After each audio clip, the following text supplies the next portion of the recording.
महाराष्ट्राचं आराध्य दैवत छत्रपती शिवाजी महाराज ज्यांच्यामुळे मी तुमच्या समोर भाषणाला उभा आहे ते संविधानाचे निर्माते डॉक्टर बाबासाहेब आंबेडकर, राजमाता जिजाऊ अहिल्याबाई होळकर,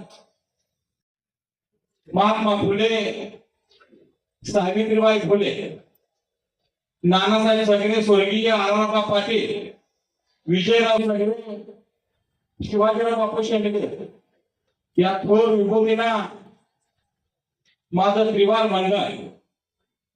महानकारी साखर कारखान्याच्या पंचवार्षिक निवडणुकीच्या प्रचार शुभारंभासाठी उपस्थित असलेल्या या पॅनलच्या नेत्या अनिताताई सगळे, राष्ट्रवादीचे नेते महेश पवार, पांडुरंग पाटील हे सन्माननीय अजितराव घोरपडे गटाचे खाते शिलेदार आहे. त्याच्यामुळे मी काय राष्ट्रवादीचं त्यांना म्हणत नाही.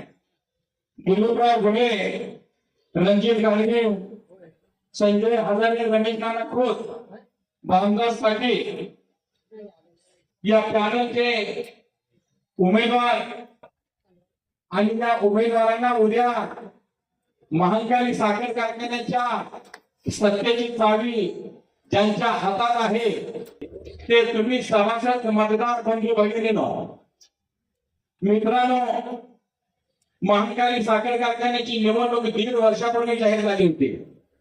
या निवडणुकीमध्ये आम्ही आणि अनिताताई सगळे हे राष्ट्रवादीमध्ये काम करत होतो. प्राप्त परिस्थितीमध्ये सुरेशभाऊ पाटील, रोहितदादा पाटील, अनिताताई सगळे यांनी मिळून उमेदवारी अर्ज दाखल केले. याच दरम्यान महानकारी बचाव नावाचं एक पॅनल 2 दिवसामध्ये तयार झालं आणि या पॅनलच्या प्रमुखांनी 1.5 वर्षापूर्वी निवडणूक हलत पाडली. मतदारांचा, सभासदांचा हक्क हिरावून घेतला. तदनंतर कायद्याने ही निवडणूक 6 सप्टेंबरला होणार असून मागे घ्यायच्या दिवशी जिल्हा मध्यवर्ती बँकेचे संचालक सुरेशभाऊ पाटील, अजितराव घोरपडे असतील, संजय काका असतील, या सर्वांनी ही निवडणूक बिनविरोध करण्यासाठी प्रयत्न केले. याचा मी पांडुरंग पाटील एक भाग होतो. महेश पवार होते, आमचे मित्र दादासाहेब कोळेकर होते, बाळासाहेब पाटील होते. मात्र समोरच्या पॅनलच्या नेत्यांनी आम्हाला 17 पैकी 12 जागा द्या असं सांगितलं. आम्ही म्हणलो 12 कशाला, 17 मला देतो. आणि मग आम्ही सुरेशभाऊला सांगितलं. सुरेशभाऊ म्हणले वहिनीला विचारा. वहिनी म्हणले साखर कारखाना त्यांना चालवायचा असेल तर आपण सगळेजण बाहेर पडूया आणि समोरच्या पॅनलच्या नेत्यांना 17च्या 17 जागा देऊया. आणि कार्यकर्ते पुढे त्यांनी सांगितलं विरोधी पॅनलला 2 जागा द्यायच्या आणि 2 जागा देत असताना या 2 जागा कोणी घ्यायच्या, कोणाला घ्यायचं ते आम्ही सांगणार. आणि मागे झाले. या दरम्यानच्या काळात तिथं समोरच्या पॅनल मधल्या उमेदवार म्हणाला, वहिनीला हळूच फोन आला, वहिनी मी तुमच्या पॅनल मध्ये येऊ का? वहिनी म्हणल्या 17 जणांचे पॅनल झाले, आता आमच्या पॅनल मध्ये तुम्हाला जागा नाही. मित्रांनो, साखर कारखाना बंद आहे हे सगळ्यांना माहित आहे. साखर कारखाना बंद का आहे याची पार्श्वभूमी तुमच्यापेक्षा आम्हाला आणि वहिनी नाही माहित आहे. महाराष्ट्रातले अनेक साखर कारखाने बंद आहे, पण हे बंद साखर कारखाने त्याचा व्यवस्थापनाने विकून खाल्ले. मात्र असा एक महानकारी साखर कारखाना आहे की हा मानकरी साखर कारखाना या माऊलीनं सभासदांच्या मालकीचा ठेवला.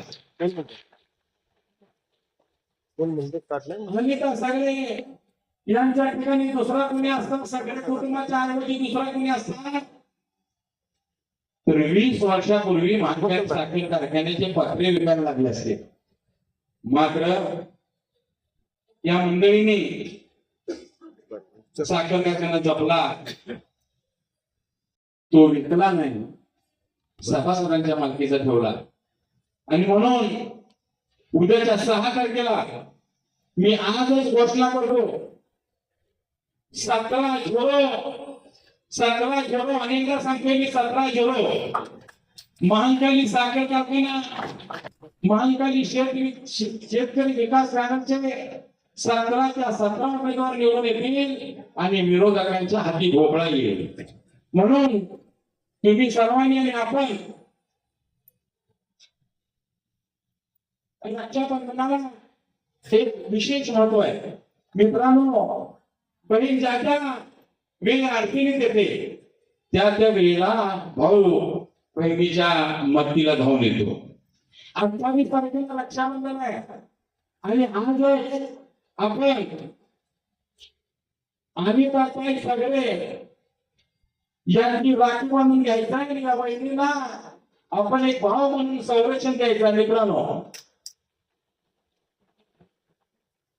आता मी जास्त काही न बोलता एकच तुम्हाला विनंती करतो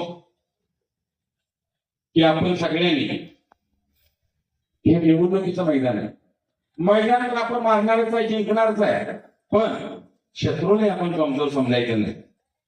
इथं सगळ्या उपस्थित असलेल्या कार्यकर्ते आणि सभासद बंधूंनी, आपले पै पाहुणे, नातेवाईक, आपली भावकी, समजा कोण एखादा बाहेर जरा वळवळ करत असेल तर त्याला म्हणा, बाबांनो प्यानो तर आमचंच येणार आहे, कशाला तिकडे जात आहे, विजयात सामील व्हा. 6 तारखेला आपण सर्वांनी वहिनींच्या पाठीशी उभा राहून हा साखर कारखाना त्यांच्या ताब्यात देऊ आणि वहिनींनी हा साखर कारखाना पुन्हा या तालुक्याचे वैभव उभा करण्यासाठी प्रयत्न करावेत अशी मी त्यांना विनंती करतो. इथं थांबतो.